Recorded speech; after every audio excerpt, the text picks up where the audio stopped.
आज हम देखेंगे चीनी चित्रकला के कुछ प्रमुख कलाकार जो अनेक अलग अलग डायनेस्टी से रिलेट करते हैं। तो फर्स्ट डायनेस्टी हमारी आती है सिक्स डायनेस्टी, यानी जिसे कहते हैं 6 राजवंश काल। इस काल में प्रकृति चित्रण बहुत हुआ है। सिक्स डायनेस्टी में जो पीरियड था वो बहुत ही नेचुरल था और बहुत ही आर्टिस्टिक था। प्रकृति से संवाद की ताओविदी प्रवृत्ति से ये प्रेरित था। मतलब इस टाइम जो टेक्निक चल रही थी वो थी ताओवादी। इस युग के कलाकारों में प्रकृति चित्रण का प्रचलन अधिक हुआ। इन्होंने प्रकृति की मनोहारिता का सूक्ष्म अध्ययन करने के उपरांत ही भूदृश्यांकन किया, जिसके परिणाम स्वरूप कलाकारों में प्रकृति के प्रति एक पॉजिटिविटी आई। इस समय चित्रण स्वयं विद्या के रूप में प्रचलित नहीं था।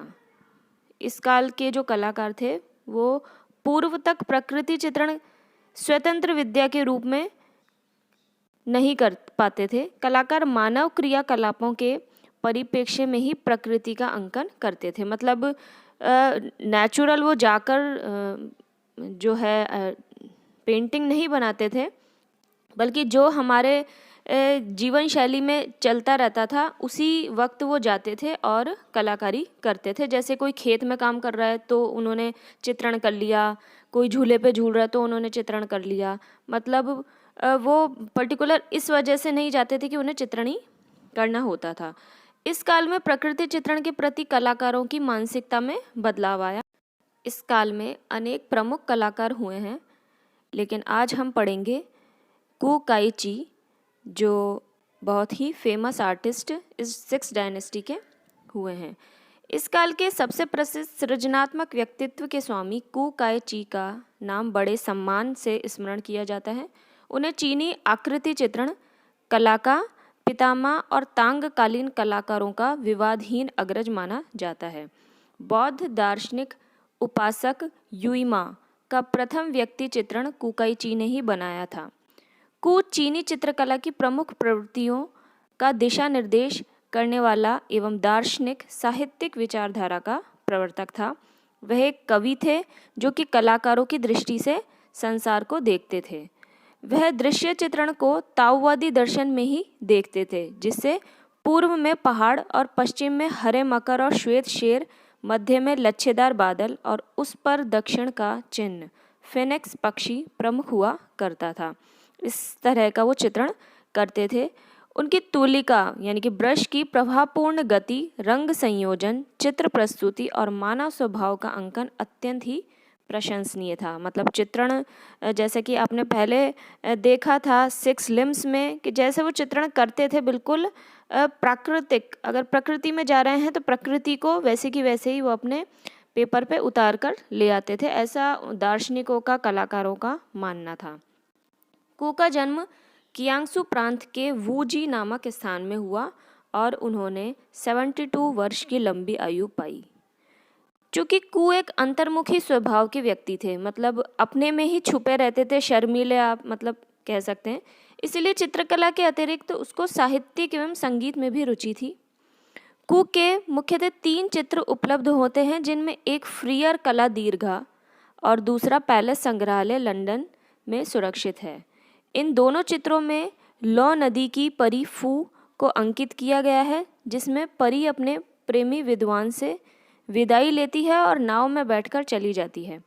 एक अन्य चित्र रेशमी पट पर अंकित है, जिसमें प्राचीन काल की स्त्रियों के 4 समूह दृष्टव्य हैं, जिसमें उनके माता पिता भी उपस्थित हैं।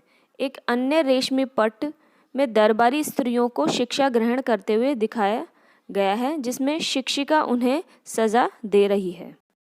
इसके बाद आता है तांग राजवंश काल, यानी कि तांग डायनेस्टी।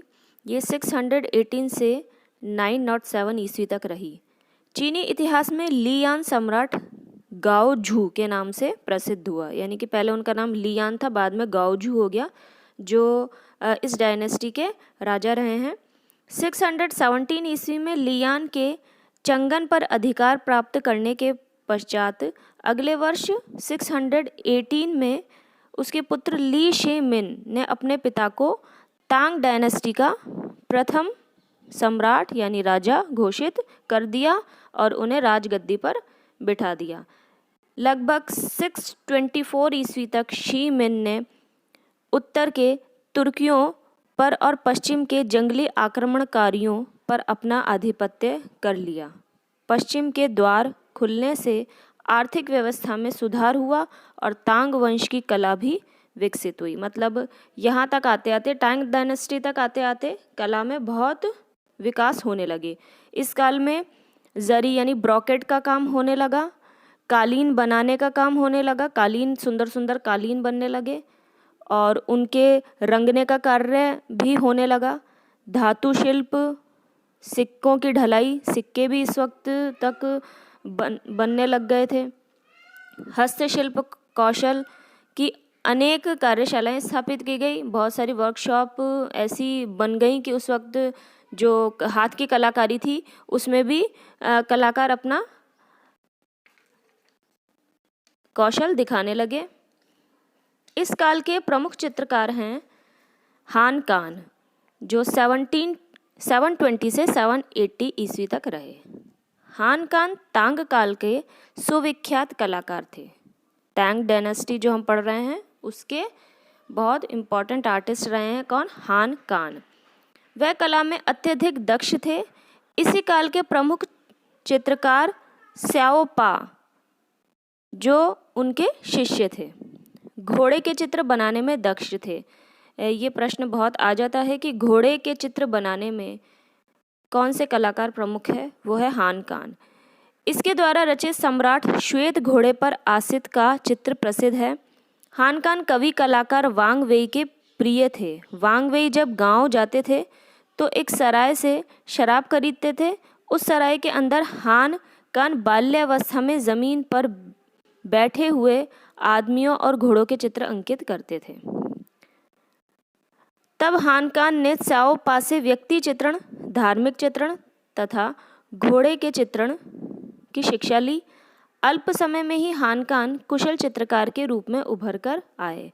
उनकी चर्चा से प्रभावित होकर सम्राट ने उसे अपने राज्य दरबार में आमंत्रित किया तथा राजसी घोड़ों के चित्र अंकित करने का निर्देश दिया। मतलब राजा के फेवरेट आर्टिस्ट वो हो गए थे जो घोड़े के चित्रण बनाने में निपुण थे। ऐसा उल्लेख प्राप्त होता है कि सम्राट के पास उस समय 40,000 घोड़े थे और हान कान ने के सभी को विभिन्न मुद्राओं में चित्रित किया, जैसे कसरत करते हुए, घास चरते हुए, पोलो खेलते हुए, घोड़ों का निरीक्षण करते हुए, सम्राट बारहसिंगा का शिकार करते हुए आदि। हान कान बहुमुखी प्रतिभा के धनी थे। बहुत सारी क्वालिटीज़ थी उनमें। वह सिर्फ घोड़ों का ही अंकन नहीं करते थे वरन उनके विषयों में श्रेष्ठ महात्माओं के व्यक्तिचित्र, बोधिसत्व व दैत्यों का अंकन भी सम्मिलित थे। उन्होंने अपने चित्रांकन में आकर्षक रंगों के अतिरिक्त काले और सफ़ेद रंगों तथा हल्के रंगों का भी प्रयोग किया। 16वीं शताब्दी में हान कान की अनुकृति किए चित्र में लकड़ी पर उत्कीर्ण घोड़ों के बच्चों का गोल चित्र है जो प्राचीन होते हुए भी आनंदमयी, जीवित तथा शक्तिशाली है। इस चित्र को 100 कोर्ट्स कहा जाता है। इसका संयोजन उत्तम है। एक अन्य चित्र ए येलो हॉर्स है जो खोतान राज्य से संबंधित है। इसमें प्राचीन एशियाई ढंग के अलंकरण दृष्टिगोचर होते हैं। एक अन्य चित्र सूर्य प्रकाश का है जिसमें एक सम्राट सुंदर महिला वांग चाउ चुन घोड़े पर सवार है, चीनी और हुण पहरेदार के साथ वनीय क्षेत्र में जा रही है। हान कान की अन्य श्रेष्ठ कलाकृतियों में देवी शक्तियाँ, बोधिसत्व और स्वर्ण की दीवार, 24 पवित्र मनुष्य आदि चित्र प्रसिद्ध हैं। इसके बाद आता है सुंग डायनेस्टी, सुंग राजवंश काल, जिसका पीरियड था 960 से 1279 ईस्वी तक। इस काल में बहुत प्रमुख कलाकार हुए हैं, लेकिन उसमें से हम पढ़ेंगे मूची को। मूची चित्रकार वू चुन का शिष्य था। वह बुद्ध से प्रेम और प्रकृति में रुचि रखते थे। वह ल्यूत्सुई मठ में निवास करते थे। मूची ने चित्रांकन शैली में परंपरागत पद्धति के अनुरूप कार्य नहीं किया, फिर भी उसे चीन में ही नहीं जापान में भी अनुकरणीय, कुशल एवं प्रेरक चित्रकार स्वीकार किया गया है। चित्रांकन में मूची ने चित्रकार पोमो की विशिष्ट तकनीकी का अनुकरण किया। वह आकृतियों को उभारने हेतु स्याही के छींटे यानी इंक स्प्लैश या स्याही को चित्रफलक पर छिड़कते थे।